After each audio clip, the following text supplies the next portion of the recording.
चंद्रशेखर की इस तरीके की पॉलिसी ही नहीं है। वो पल में कुछ होता है, पल में कुछ होता है। नेता है वो समाज के, युवा नेता नहीं है सर। आपके होंगे, मैं नहीं मानती उसको युवा नेता। बहुजन समाज को उसको दलाल मानती हूँ। वो बहुजन समाज का जाकर के हर जगह पर जाकर के एक कीमत लगाने का काम मदद करते हैं वो जाकर के राजस्थान, मध्य प्रदेश में, उत्तर प्रदेश में। कितने लोगों की मदद की, कितने लोगों की मदद की आज तक बताइए मुझे। काफिले लेकर जाते हैं, डर जाते हैं पुलिस प्रशासन वाले भी। कौन पुलिस? एक बात बताओ, जब भीड़ कोई आक्रोश होकर के आएगी तो हर कोई को पता चलेगा भैया ये जो सिस्टम है वो खराब होने का काम होगा। जिनमें फोटो छपी है उनके बड़े नेता बन गए हैं। वो बनाया जा रहा है सर, नहीं उसको नहीं बनाएंगे तो फिर मायावती से पीछा कैसे छुड़ाएंगे? इसलिए जानबूझ करके उसको आगे किया जा रहा है। चंद्रशेखर और वॉन मेश्राम, इनको आप अपने साथ क्यों नहीं ले लेते हैं? मैं पहली बात तो उसको नेता मानती नहीं। उसके नेता के अंदर नेता जैसे कोई गुण है ही नहीं। नेता को चाहिए धैर्य, जो उसके अंदर 1% भी नहीं है। नेता को चाहिए बिल्कुल पेशेंस, कि जनता के चाहत क्या है। पर वो तो आता है, आग बबूला होता है, खुद मरता है, औरों को भी मरवाता है। बहुजन समाज पार्टी की जितनी बहुत सारी ऐसी सीटें हैं जो कि 2nd नंबर पे भी रहे, तो वो सिर्फ और सिर्फ उसकी वजह से हम रहे, क्योंकि उसका तो उद्देश्य यही है, टारगेट भी यही है कि बहुजन समाज पार्टी को कमजोर करना है। भीम आर्मी के लोग कहते हैं कि बहन जी बीजेपी की बी टीम है। भीम आर्मी के लोग कहते हैं, भीम आर्मी के लोग नहीं कहते, जो लोग कहलवाना चाह रहे हैं वो लोग कहते हैं। भीम आर्मी के लोग कहते हैं तो फिर साबित करके दिखा देना। भीम आर्मी के ईडी से सीबीआई ईडी से डरती है बहन। एक बात बताओ, बीजेपी के कार्यालय में उनके कार्यकर्ता नजर आते हैं, उनकी गाड़ी घोड़ा लेके वो नजर आते हैं, कैश लेते हुए वो लोग नजर आते हैं। माननीय बहन जी को कहाँ देखा आपने? कौन कहता ट्वीट करती हैं? क्षेत्र में क्या रैलियां हो रही है वो घर में बैठ के ट्वीट करके हो रही है? लेकिन बीजेपी 24 घंटे 12 महीने चुनावी मोड में रहती है। कौन?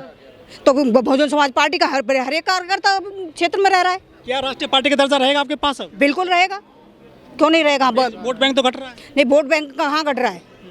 8 में 10 में से 2 सीट रह गई, राजस्थान, मध्य प्रदेश, छत्तीसगढ़। तो वोट का जो प्रतिशत है वो तो आकलन कर लीजिए। खाली आप उस चीज पे क्यों जा रहे हैं कि हमारे MP कितने, MLA कितने? वोट प्रतिशत के आधार पर उनकी भी होती है ना। किन की होती है? जो जीत का करते हैं। परसेंटेज को नहीं गिनोगे आप? परसेंटेज ही तो मेन है भाई। मान लीजिए आप बीजेपी का बंदा यहाँ पे खड़ा है, वो अगर हमारी 1000 वोटों से जीत गया और मेरी भी 1000 वोट कम आई है, तो क्या मेरा संख्या बल गिना नहीं जाएगा? गिना जाएगा ना। ये नहीं कि वो हार गया 1000 वोट से तो नहीं गिना जाएगा, ऐसी बात नहीं है। नमस्कार, मैं ओमदेव। आज हम हैं नोएडा में दलित प्रेरणा केंद्र में और आज है बाबा साहब का महापरिनिर्वाण दिवस। हमारे साथ हैं रजनी बौद्ध जी, जो BSP की कार्यकर्ता हैं दिल्ली में। इस विषय पर हम बात करेंगे। बाबा साहब ने जो सपना देखा था कि सबको आज़ादी मिले, सबको समानता का अधिकार मिले, वो सपना कितना पूरा हो रहा है हमारे देश में? देखिए, सबसे पहले तो मैं आपके चैनल को बहुत शुक्रिया अदा करती हूँ और अपनी बात रखूँ उससे पहले बाबा साहब का आज 67वां महापरिनिर्वाण दिवस है और मैं बाबा साहब को अपने श्रद्धा सुमन अर्पित करते हुए, और रही बात आपकी कि बाबा साहब के जो सपने थे कि बौद्ध में भारत हो और सत्ता पे हम लोग काबिज हों, तो वो सपना कितना कारगर हो रहा है इसका देखो सर। ऐसी बात नहीं है कि हम सत्ता पे काबिज ना हुए हों, 4 बार हम सत्ता पे काबिज भी हुए। बाबा साहब का जो सपना था कि सत्ता पे हमें शासन सत्ता पे काबिज होना, तो वो काम भी हुआ है। दूसरा बौद्ध में वाली बात है, बाबा साहब का जो ये सपना है, इसके लिए भी धीरे धीरे लोग अग्रसर हो रहे हैं, चल रहे हैं उस धारा पर भी, उस मार्ग पर भी, क्योंकि सबको पता है कि आज के जो टाइम में जिस तरीके से बहुजन समाज के ऊपर उत्पीड़न होता है, महिलाओं के साथ उत्पीड़न होता है, जितना उन लोगों के हमारे बहुजन समाज के दलित पीड़ित जो दबे कुचले लोग हैं, कमज़ोर लोग हैं, उन लोगों को दबाने का काम किया जाता है, तो वो इस चीज़ से सबक सीख रहे हैं। उन्हें पता है कि जैसे ही हम अपने संविधान का सहारा लेते हैं, बाबा साहब के लिखे हुए संविधान का सहारा लेते हैं, तो उससे हमें राहत मिलती है। ना कि हम आवाज़ें उठ रही हैं इस साल कि संविधान बदला जाएगा। जो विवेक देबराय हैं, आर्थिक सलाहकार समिति के अध्यक्ष रहे हैं वो मोदी सरकार में, उन्होंने कहा था कि संविधान बदलने का टाइम आ गया है। देखिए सर, जो अभी क्या है कि वो लोग वर्तमान में सत्ता में बैठे हुए हैं और सत्ता पे बैठा हुआ इंसान, चाहे वो कोई भी हो, वो कुछ ना कुछ अपने हाथ में उनके में सब कुछ होता, तो वो बदलने का भी काम करेगा, सारा काम करेगा। हमारा काम है कि ऐसे लोगों को जो संविधान को बदलने का काम करते हैं, जो संविधान सब लोगों को समता का अधिकार देता है, उस समता के अधिकार को छीनने का जो काम करते हैं, तो हमारे लोगों का उद्देश्य ये होना चाहिए कि हमें ऐसे लोगों को उखाड़ के फेंक देना चाहिए, ऐसे लोगों से सत्ता छीन लेनी चाहिए जो हमारे ही संविधान को तोड़ने का काम करे, उसे कुचलने का काम करे। तो यही हमारे बहुजन समाज को सोचना पड़ेगा। 2024 का समय बिल्कुल सामने है। हमें जो अब तक जो भी हम लोगों की जो कमियाँ रही हैं, जो भी हमारी अनभिज्ञता रही है, उन सारी चीज़ों पर समीक्षा करके हमें 2024 में एक ऐसा मत के साथ हमें 2024 में बहुजन समाज पार्टी के साथ खड़ा होना पड़ेगा। अगर ये बैलेट पेपर से चुनाव होते तो 100% हमारी कहीं ना कहीं सरकार भी बनती और हमारे लोग वहाँ पे MP MLA बन के भी निकलते। तो बैलेट पेपर के लिए आंदोलन क्यों नहीं करते हैं चुनाव से पहले?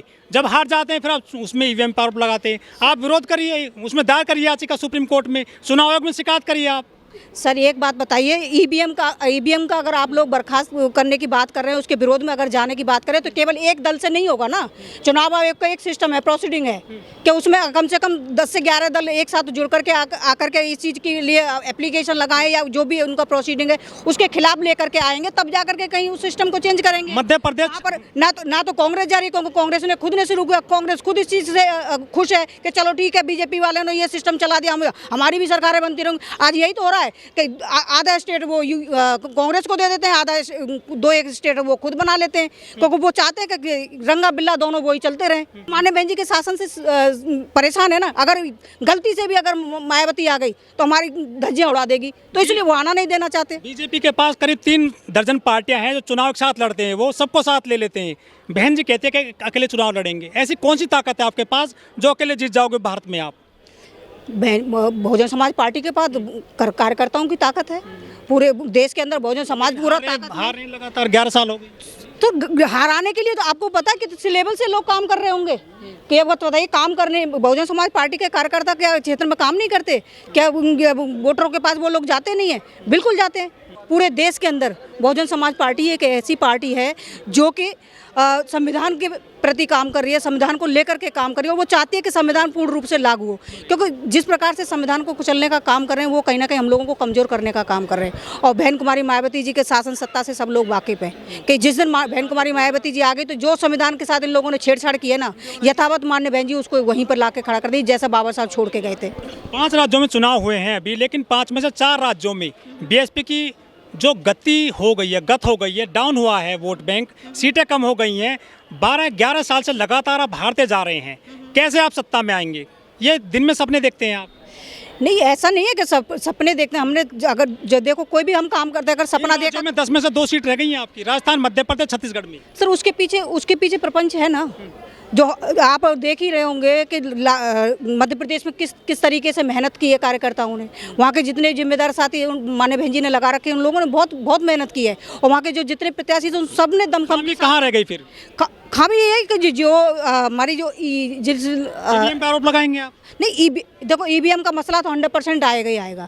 EVM का मसला की बौखलाहट होती है आपकी? नो, हार की बौखलाहट क्यों होगी? जीत जाते तो EVM ठीक। एक बात बताइए, माननीय बहन जी के उसमें रैली में कई लाखों की संख्या में लोग आ रहे हैं, बिना पैसे दिए लोग वहाँ पे पहुँच रहे हैं। तो वो किस कारण पहुँच रहे हैं? वो चाहते हैं ना कि माननीय बहन जी का सिस्टम, जो शासन सत्ता वो लागू हो हमारे प्रदेश में भी। जो उत्तर प्रदेश में उन्होंने करके दिखाया वो मध्य प्रदेश में भी लागू हो, वो राजस्थान में भी लागू हो, वो तेलंगाना में भी लागू हो। तो तभी तो वो जा रहे हैं ना। तेलंगाना की बात कर लेते, कह रहे थे कि RS प्रवीण वहाँ चीफ मिनिस्टर आपने घोषित कर दिए थे, वो कुछ चुनाव हार गए हैं विधायक पद का। कैसे बनेंगे आप चीफ मिनिस्टर? आपकी सीट नहीं आई एक भी वहाँ पर। यही इसी चीज़ पे मैं आपको बताना चाह रही हूँ। जिस प्रकार से माननीय RS प्रवीण जी ने मेहनत की थी, रोड पर ग्राउंड पर जाकर के उन्होंने मेहनत की। चलाते हैं आप सर्वे की CM बन जाएंगे RS प्रवीण, वहाँ आपका विधायक नहीं जीता कभी?